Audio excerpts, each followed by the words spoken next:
Hello everyone, my name is Simran Kumari और आज हम लोग बात करेंगे बाढ़ फ्लड पे जो पंजाब में आया है। ऐसा क्या है, ऐसी क्या वजह है?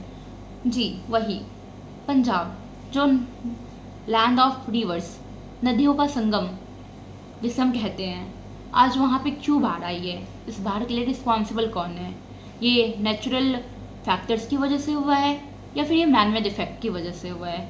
आज हम इस चीज़ पर चर्चा करेंगे और इसके पीछे कौन रिस्पॉन्सिबल है और इस चीज़ से हम लोग कैसे बाहर निकल सकते हैं, हम पंजाब को कैसे हेल्प कर सकते हैं और पंजाब अपनी हेल्प कैसे कर रहा है। आज हम इस चीज़ पर डिस्कस करेंगे।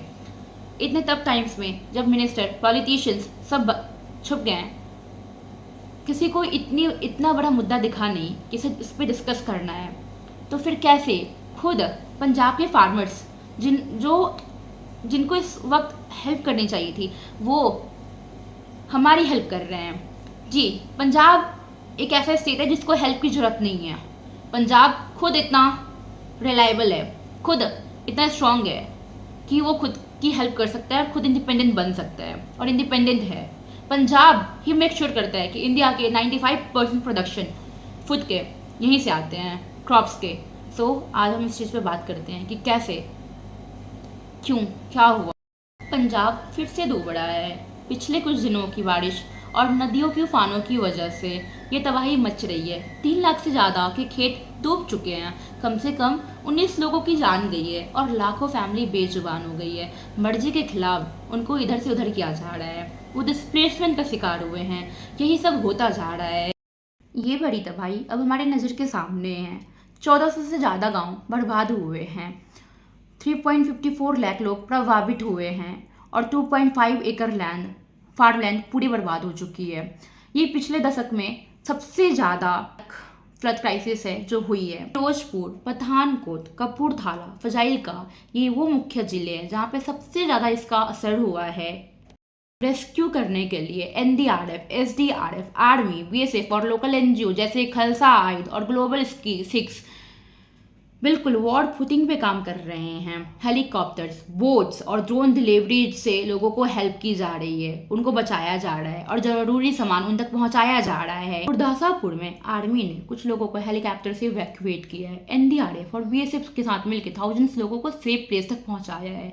यूनियन एग्रीकल्चर मिनिस्टर ने पंजाब गवर्नमेंट से डिमांड किया है कि एनवायरनमेंट को फिर से स्ट्रॉन्ग बनाया जाए और short, mid and long term strategy पे काम किया जाए। लुधियाना के एमएसएमई फोरम ने सेंट्रल गवर्नमेंट से 1 लाख करोड़ रिलीफ पैकेज की डिमांड की है। खेती, डेयरी और इंडस्ट्री सब प्रभावित हो रहे हैं, इसीलिए कंपनसेशन और लोन की मांग रखी गई है। पंजाब फ्लड एक ऐसी ट्रेजेडी जो नेचुरल भी है और इंसानी गलतियों का नतीजा भी है। अब सवाल ये है, हम फ्यूचर में कैसे प्लानिंग, रिसोर्स और कॉपरेशन से इस फ्लड से बेहतर निपट पाएंगे।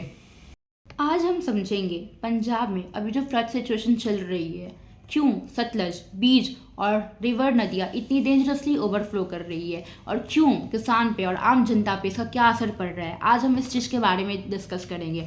ऐसा क्या है, क्या फैक्टर्स है जो नेचुरल है और जो मैनमेड है, ऐसी क्या वजह है जो आज पंजाब के किसानों को इस दौर से गुजरना पड़ रहा है। वही पंजाब जो पूरे भारतवर्ष का पेट भरता है, जो फ्री लंगर कराता है, क्यों आज ऐसे सिचुएशन में आ गया है कि पंजाब को डोनेशन की ज़रूरत पड़ रही है।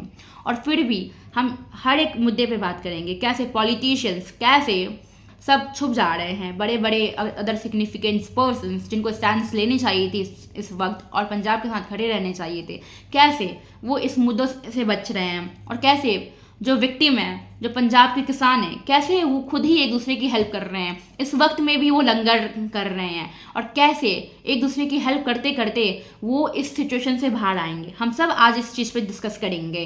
पहला रीज़न तो भारी मानसून है, भारी बारिश की वजह से हुई है, स्पेशली अपर कैचमेंट एरिया में। तो अपर कैचमेंट एरिया क्या है? अपर कैचमेंट एरिया वो एरिया होता है, जैसे मैं आपको एग्जांपल देती हूँ। मान लिया आपका किचन है, आपका बेसन है और सिंक होता है। तो आपके किचन का जितना भी पानी है आपके बेसन में आता है और वो बेसन से वो सिंक कनेक्टेड रहता है। तो आपका जितना भी पानी है वो सिंक में फ्लो करता है।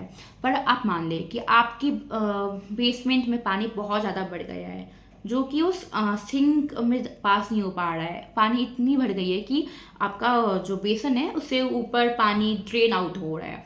तो इसको वो जो सिंक हो गया वो आपका कैचमेंट एरिया होता है।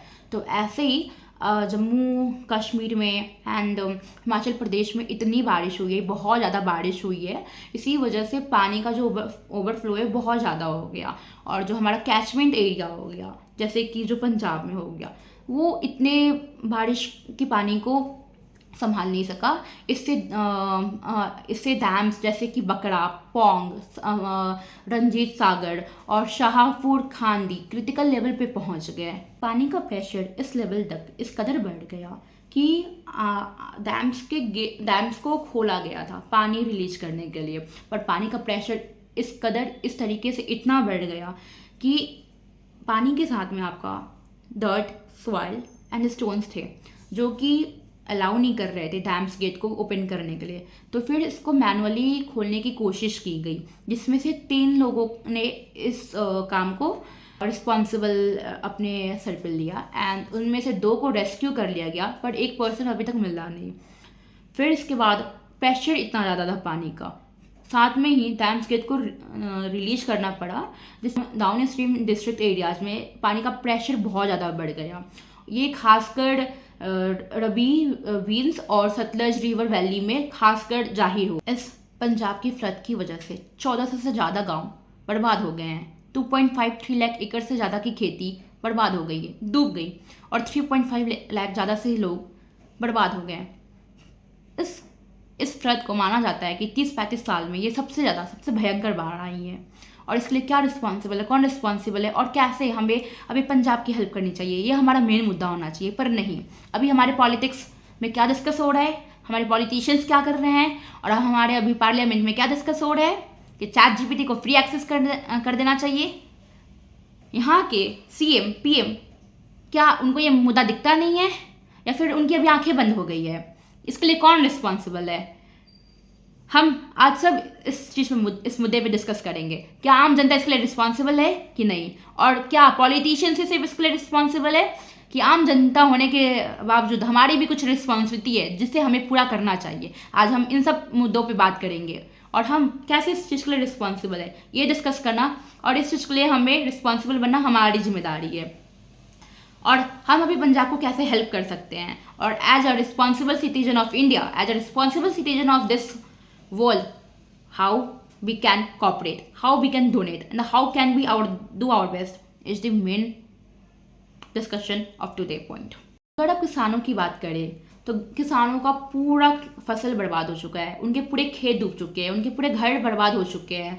उनको अभी सेफ प्लेस पे शिफ्ट किया जा रहा है, उनके पास कुछ नहीं बचा है, उनके पूरे घर बर्बाद हो चुके हैं, पूरे घर उनके टूट चुके हैं, और हम उनके कैसे हेल्प कर सकते हैं, हमारा ये मेन मुद्दा है। तो गाइस, आप सबसे रिक्वेस्ट है, प्लीज़, आप अगर 3 वक्त का खाना मिल रहा है, आपको 2 वक्त का खाना मिल रहा है, आप उसे वेस्ट मत करें, और आज जितना से जितना हो सके प्लीज़ पंजाब को हेल्प करें, प्लीज़ डोनेट करें, और इन्वायरमेंट का ध्यान रखें।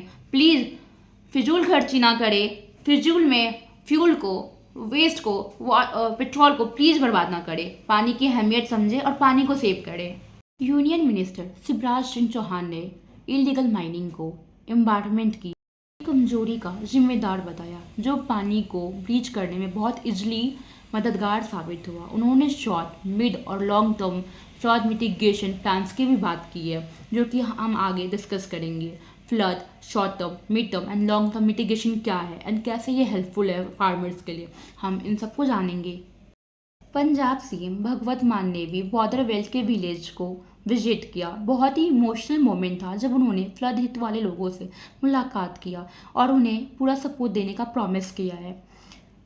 गाइस, प्लीज़, मेरी आपसे पर्सनल एंड प्रोफेशनल लेवल पे रिक्वेस्ट है, आप जितने भी पंजाब को हेल्प कर सकते करें, जिस लेवल तक अवेयर कर सकते करें। छोटी सी छोटी हेल्प भी बहुत बड़ी हेल्प साबित होगी। प्लीज़ डोनेट करें एंड प्लीज़ हेल्प पंजाब।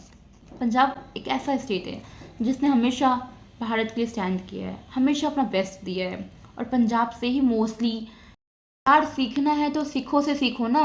अगर कोई धर्म के नाम पे तुम लड़ते हो, पर अगर तुम्हें सच में कोई धर्म सीखना है ना तो तुम सिखों से सीखो।